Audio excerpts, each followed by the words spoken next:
Honorable Election Commissioner Dr. Sukhbir Singh Sandhu ji, Honorable Election Commissioner Dr. Vivek Joshi,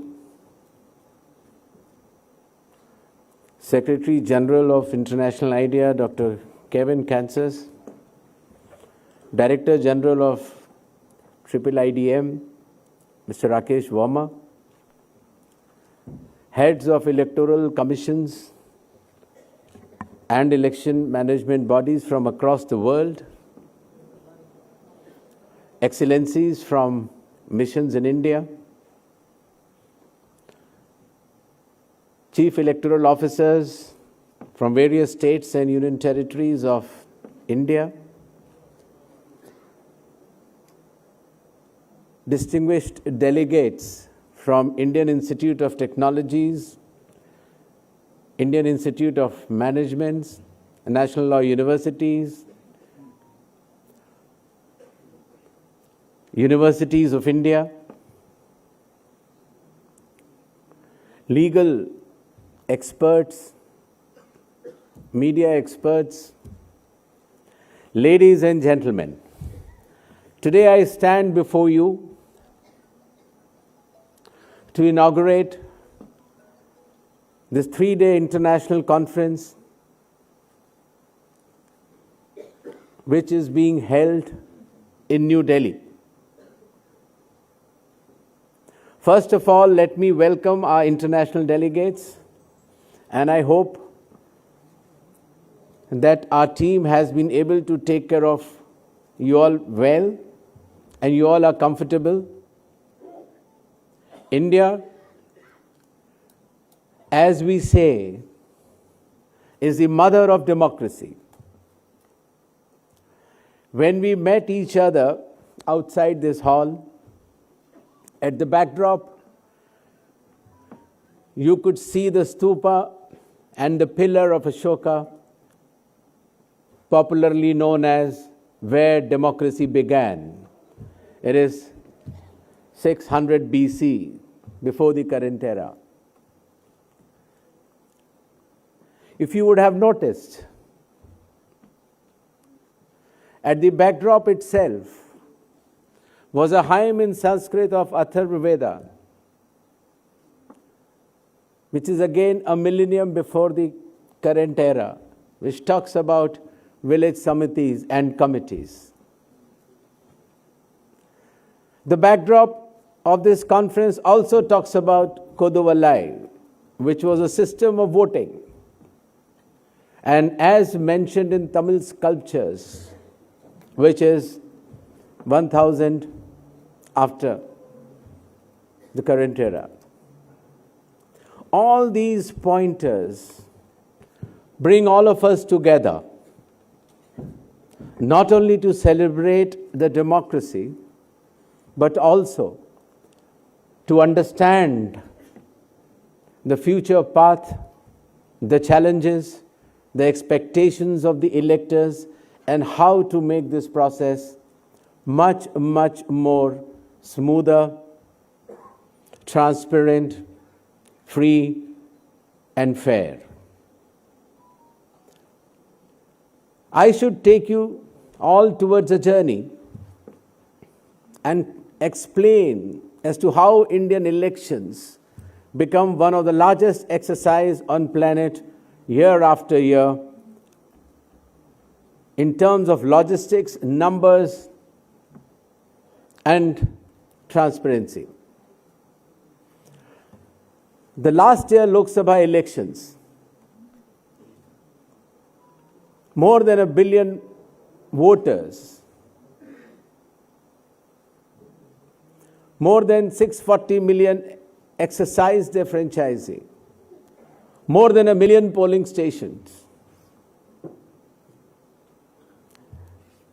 and roughly 1.8 to 2 crore people involved in this exercise is a feat which is recorded in the docu-series which you just saw a small glimpses of it, and many publications which the Election Commission has brought.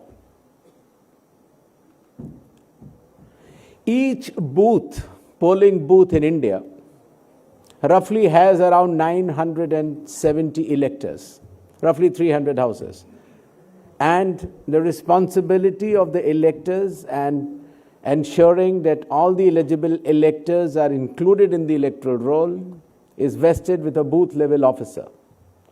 The booth level officer is the foundation and is the foundational pillar for the electoral democracy in India. Indian elections, as our constitution says, has been divided into two broad segments. One is the preparation of electoral rolls, and two is the conduct of elections. And as all of you would agree, which we will deliberate in our plenary also, that pure electoral rolls, including each and every eligible elector as per law, is essential to strengthen the democracy and all elections which will be held on the basis of that electoral roll. The second segment is the conduct of elections, which becomes a very, very challenging and logistical affair, because a large number of people have to obey and follow the electoral laws and the instructions issued by the election commissions or electoral commissions globally, anywhere, including India. I would also like to share with you an elections which we recently held. In India, the state of Bihar went for its elections recently, few months back. The first step was purification of electoral rolls, including eligible electors. That stage got completed, and under electoral laws, there is a provision for the elector of any assembly segment to file appeals, so that no wrong name gets included and no right name gets excluded. And you will be amazed with the efficiency of the booth level officers, the electoral registration officers, and the chief electoral officer of Bihar, that out of 75 million electors, the number of appeals were 0. Amongst tight public scrutiny and the watch of all citizens in Bihar and across the country, the electoral rolls were finalized, and then the elections were held. And another feat which was achieved in these Bihar elections were, we had polling on 2 dates, 6th November and 11th November. Nearly 1 lakh polling stations. And once again, a leading question, how many repolls were required? 0. That was the level of efficiency which was attained by our returning officers, our sectoral magistrates, and our presiding officers in each and every polling booth. And of course, the results showed that few seats were tightly contested, with around 3 lakh votes in each seat, but then 25 could be the margin of one or the other.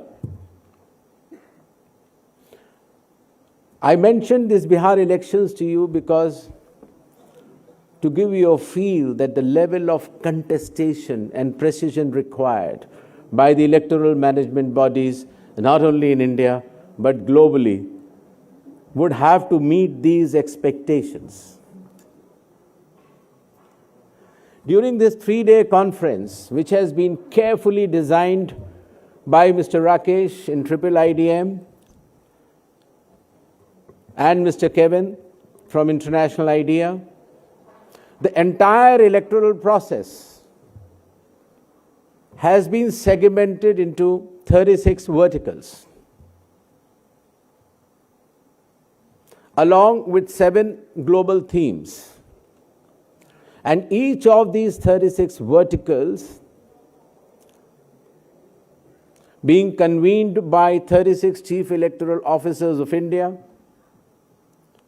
who head the election process within their states under the supervision of the Election Commission, participated by 2 or 3 election management bodies of the world by choice, participated by professors from Indian Institute of Technologies and IIMs, national law universities, practicing lawyers, and perception managers who work in our media. So there will be around 36 teams which will be working sincerely on each of these segments and bring out reports which will be published widely across the globe in as many languages as possible. We are also working on an atlas of democracy in the world. The draft is almost ready, but it will be shared with the member states today in the plenary session for corrections and additions if necessary. And that atlas comes out as a synopsis of the electoral processes, how democracy functions, the size of democracy, and how the electoral commissions function in that country. In brief, these are the few outcomes which are very professionally designed for this international conference and will keep you busy for next 2.5 days. The Election Commission of India, its protocol division, and all the chief electoral officers will take care of you well, but these outcomes are necessary so as to build up a necessary database and contents which can, in summary, be called as the encyclopedia of democracies across the globe. With these little words, I formally inaugurate this international conference and wishing you all the best. Jai Bharat, Jai Hind.